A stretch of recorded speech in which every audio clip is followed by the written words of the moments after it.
So hey guys, welcome back to the channel. स्वागत करते हैं आपका एक और फ्रेश ब्लॉग में। जैसे कि आपने हमारे हंटर के वीडियोस देखी थी और आपका काफ़ी अच्छा रिस्पांस मिला था।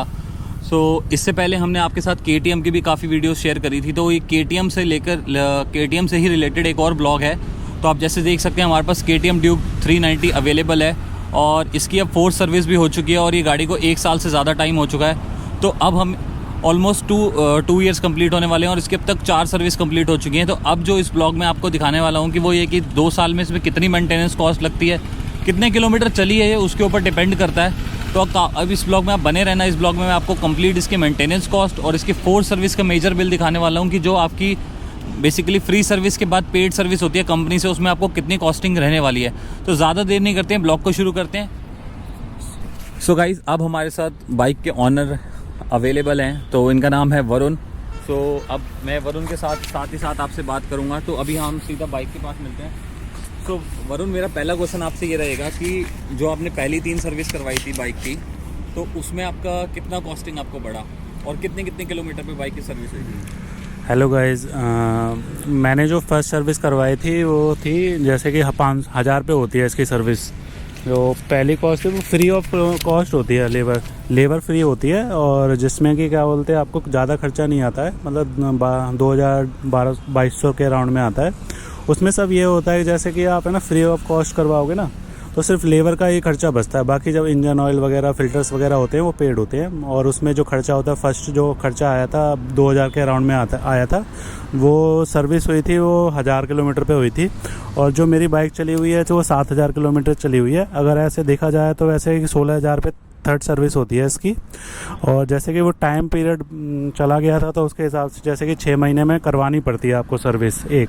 तो इस हिसाब से देखा जाए तो तीनों मेरी सर्विस हो चुकी हैं जो फ्री वाली हैं और जो पेड 4 सर्विस है वो पेड हुई थी, जिसमें है ना 3,600 रुपये करीब का बिल आया था, जिसमें है ना 1,200-1,100 रुपये उसमें लेबर का चार्ज लगा था।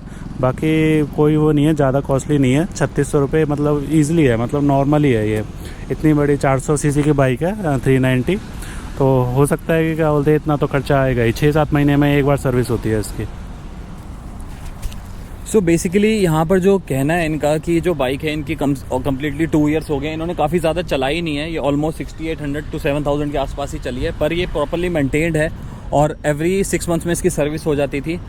ऑन एंड ऑल जो इसकी कॉस्ट आपको पड़ने वाली है वो अराउंड 2,200 से लेकर 2,500 पड़ेगी फर्स्ट 3 सर्विस जो बेसिकली फ्री होती है। बट जब आप अपनी पेड सर्विस करवाएंगे तो उसमें आपका 1,200 का एक्स्ट्रा चार्ज लग जाएगा और उसके अगेंस्ट अगर आपका कोई भी पार्ट्स चेंज होना है और ये आपकी बाइक काफ़ी ज़्यादा चल गई है तो उसमें कुछ भी आपके ब्रेक पैड्स और उससे रिलेटेड कुछ भी होगा तो वो भी आपका ऐड ऑन हो जाएगा। बट काफ़ी इनकी बाइक अभी ज़्यादा चली नहीं है, तो इनकी 4 सर्विस की जो कॉस्ट आई है वो ऑलमोस्ट 3,600 आई है।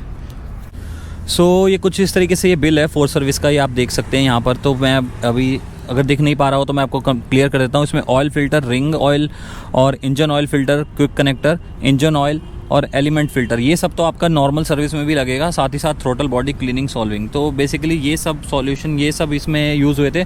इसके अपार्ट जो इसकी जो कॉस्ट है ना, जो लेबर की कॉस्ट आती है वो ये है, आप देख सकते हैं 1,121 रुपये आई है। तो अगर आपकी फर्स्ट 3 सर्विस आपके टाइम पर होगी तो ये 1,121 रुपये आपको नहीं देने पड़ेंगे। अपार्ट फ्रॉम दैट आपको ये सारी चीज़ें आपकी बाइक में होगी। और अब चलते हैं इनसे दूसरी चीज़ें पूछते हैं बाइक के बारे में कि इनका बाइक से रिलेटेड क्या रिव्यू है और 2 साल में इनको बाइक की क्या परफॉर्मेंस है। बेसिकली अब ओवरऑल रिव्यू लेते हैं इनसे। गाइस, अब इसकी ना मैं ओवरऑल रिव्यू ले लेता हूँ कि 2 साल में जो वरुण है वो बाइक से सेटिस्फाइड है या नहीं है और आपको ये बाइक लेनी चाहिए या नहीं लेनी चाहिए और ये किस पर्पज़ के लिए बाइक बनी है। तो ओवरऑल मैं वरुण से लेता हूँ। मैं बताऊंगा तो आपको थोड़ा सा डिफरेंट लगेगा, बट ये मैं डायरेक्टली ऑनर के थ्रू रिव्यू बना रहा हूँ ताकि आपको कम्प्लीटली क्लियर हो जाए, क्योंकि 2 साल बाइक उन्होंने रखी है तो आपके लिए रिव्यू काफ़ी ज़्यादा हेल्पफुल होने वाला है।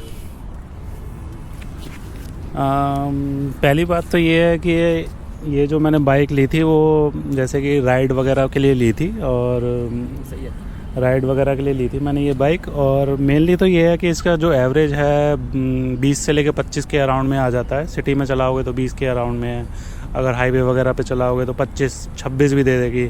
पर ये है कि ये डेली यूज़ इसके लिए नहीं है बाइक।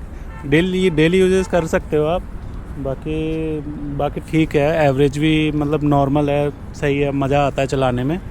और एकदम से मतलब 400 सीसी 390 की बाइक है, मतलब 372 का इंजन है इसमें और जो इसका मतलब बढ़िया है, बहुत अच्छा मज़ा आता है चलाने में इसको, ऐसा कोई वो नहीं है इसमें। सो गाइज ये था इसका कुछ शॉर्ट एंड सिंपल रिव्यू और साथ ही साथ इसकी 4 सर्विस की मेंटेनेंस कॉस्ट। तो ये रिव्यू आपके लिए थोड़ा इसलिए क्विक बनाया गया ताकि अगर आप ये बाइक लेना चाहते हैं 2023 में तो उससे रिलेटेड ही आपके लिए ब्लॉग है और इसकी मेंटेनेंस कॉस्ट मैंने आपको बता दी है। सो आगे आपसे मिलते हैं किसी और फ्रेश ब्लॉग में। टिल देन आप प्लीज़ चैनल को सब्सक्राइब कर दीजिए क्योंकि अभी इससे रिलेटेड काफ़ी व्लॉग्स आपके पास आएंगे और इसकी जब भी नेक्स्ट सर्विस होगी वो भी आपके साथ शेयर किया जाएगा। और अभी हमारे आने वाले टाइम में कुछ ट्रिप्स भी आने वाले हैं, तो उस ट्रिप्स के बाद भी जो इसकी परफॉर्मेंस होगी वो भी आपके साथ शेयर करेंगे। तो गाइस टिल देन मिलते हैं आपसे किसी और ब्लॉग में। Thank you so much.